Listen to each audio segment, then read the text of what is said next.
देखो, international migrant workers ये global economy के लिए बहुत जरूरी हैं। ये लोग वर्कफोर्स में बहुत बड़ा योगदान देते हैं। बहुत सारे देश और इंडस्ट्रीज इनकी स्किल्स और लेबर पर डिपेंड करते हैं। आज हम लोग 2022 की इंटरनेशनल लेबर ऑर्गेनाइजेशन रिपोर्ट के बारे में बात करेंगे। ये रिपोर्ट इंटरनेशनल माइग्रेंट वर्कर्स के बारे में है। इसमें बताया गया है कि ये लोग किस तरह कंट्रीब्यूट करते हैं और किन चैलेंजेस का सामना करते हैं। ILO रिपोर्ट इंटरनेशनल माइग्रेंट्स की जिंदगी और काम के बारे में बहुत अच्छी जानकारी देता है। ये उनकी डेमोग्राफिक्स, एम्प्लॉयमेंट पैटर्न्स और उन सेक्टर्स के बारे में बताता है जहां ये ज्यादातर काम करते हैं। रिपोर्ट ये भी बताता है कि माइग्रेंट वर्कर्स के राइट्स की प्रोटेक्शन के लिए इंटरनेशनल कोऑपरेशन कितना जरूरी है। इंटरनेशनल माइग्रेंट्स के ट्रेंड्स और चैलेंजेस को समझना बहुत जरूरी है, खासकर पॉलिसी मेकर्स, एम्प्लॉयर्स और सिविल सोसाइटी के लिए। इंटरनेशनल माइग्रेशन एक कॉम्प्लेक्स फिनोमिनन है जिसका इकोनॉमिक और सोशल इंपैक्ट बहुत दूर तक होता है। इसमें लोग अलग अलग रीजन से एक देश से दूसरे देश जाते हैं, जैसे कि एम्प्लॉयमेंट, एजुकेशन और फैमिली रियूनिफिकेशन। जहां माइग्रेशन सेंडिंग और रिसीविंग कंट्रीज दोनों के लिए बेनिफिशियल हो सकता है, वहीं ये कुछ चैलेंजेस भी प्रेजेंट करता है जिन्हें एड्रेस करने की जरूरत है। ILO, जो लेबर इश्यूज के लिए UN एजेंसी है, फेयर और एथिकल रिक्रूटमेंट प्रैक्टिसेस को बढ़ावा देने, वर्किंग कंडीशंस को इंप्रूव करने और माइग्रेंट वर्कर्स को सोशल प्रोटेक्शन प्रोवाइड करने में बहुत इंपॉर्टेंट रोल निभाता है। इंटरनेशनल माइग्रेशन की डायनामिक्स को समझकर हम एक ऐसे ग्लोबल लेबर मार्केट बनाने की दिशा में काम कर सकते हैं जो ज्यादा इंक्लूसिव और इक्विटेबल हो। 2022 की ILO रिपोर्ट कुछ चौंकाने वाले आंकड़े पेश करती है।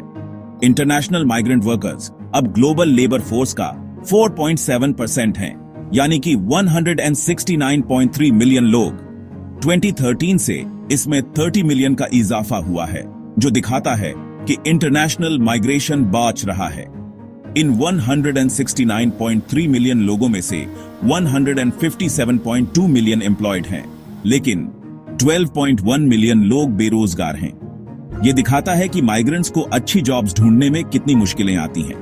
बेरोजगारी के कई कारण हो सकते हैं, जैसे लैंग्वेज बैरियर्स, फॉरेन क्वालिफिकेशंस की मान्यता न मिलना और भेदभाव। रिपोर्ट इंटरनेशनल माइग्रेंट वर्कर्स की डेमोग्राफिक कॉम्पोजिशन पर भी प्रकाश डालती है।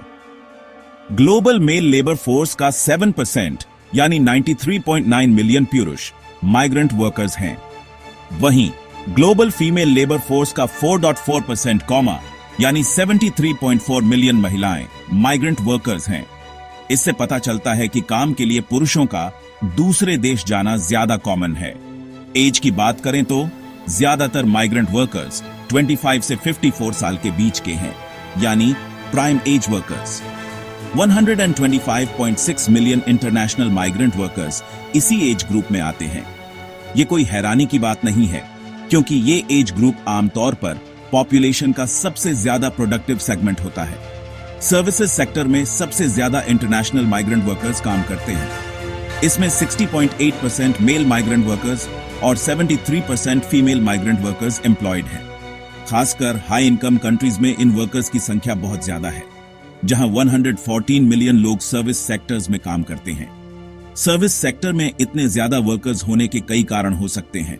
इनमें डेवलप्ड कंट्रीज में लो वेज लेबर की डिमांड और कुछ सर्विस इंडस्ट्रीज का ग्रोथ शामिल है।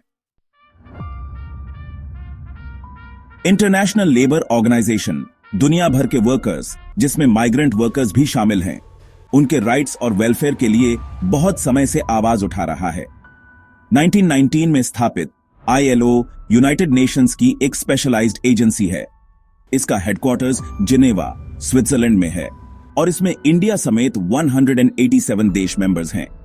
इस ऑर्गेनाइजेशन का मुख्य लक्ष्य सोशल जस्टिस और internationally recognised human and labour rights को बढ़ावा देना है। ILO का मानना है कि स्थायी शांति के लिए सोशल जस्टिस बहुत जरूरी है। ILO ने इंटरनेशनल लेबर स्टैंडर्ड सेट करने, डिसेंट वर्क अपॉर्चुनिटीज को बढ़ावा देने और सभी वर्कर्स इंक्लूडिंग माइग्रेंट्स के लिए सोशल प्रोटेक्शन बढ़ाने में बहुत महत्वपूर्ण रोल निभाया है। ये गवर्नमेंट्स, एम्प्लॉयर्स ऑर्गेनाइजेशंस और ट्रेड यूनियंस के साथ मिलकर ऐसी पॉलिसीज और प्रोग्राम्स डेवलप और इंप्लीमेंट करता है जो वर्कर्स के लिए बेनिफिशियल हों और सस्टेनेबल डेवलपमेंट को बढ़ावा दें। इंटरनेशनल माइग्रेशन के कॉन्टेक्स्ट में इस ऑर्गेनाइजेशन के एफर्ट्स बहुत महत्वपूर्ण हैं, जहां वर्कर्स को अक्सर एक्सप्लॉयटेशन, डिस्क्रिमिनेशन और बेसिक राइट्स तक एक्सेस न होने जैसी चुनौतियों का सामना करना पड़ता है। ILO का काम यह सुनिश्चित करने के लिए बहुत जरूरी है कि माइग्रेशन फेयर, एथिकल हो और इसमें शामिल सभी स्टेक होल्डर्स के लिए बेनिफिशियल हो।